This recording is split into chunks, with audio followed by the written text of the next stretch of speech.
Perfection doesn't exist. Hello everyone, Rajnish this side. Yes, you rightly heard.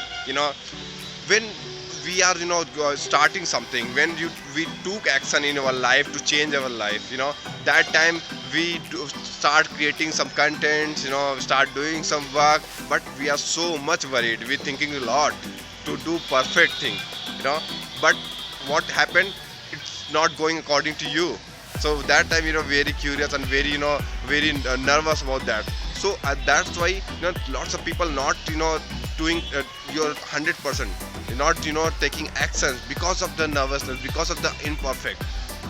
Because, perfection is not comes, very easily and very initial days. It take time, it take effort.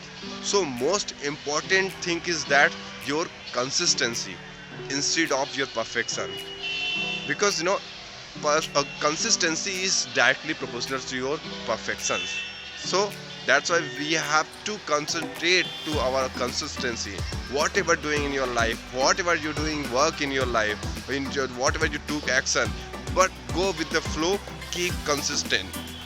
What you, if like, just example, you want to make creative videos, do it, you know do it, and post it regularly, whatever, like it one video, two video, it's okay, but we have to keep consistent, because consistency is matter.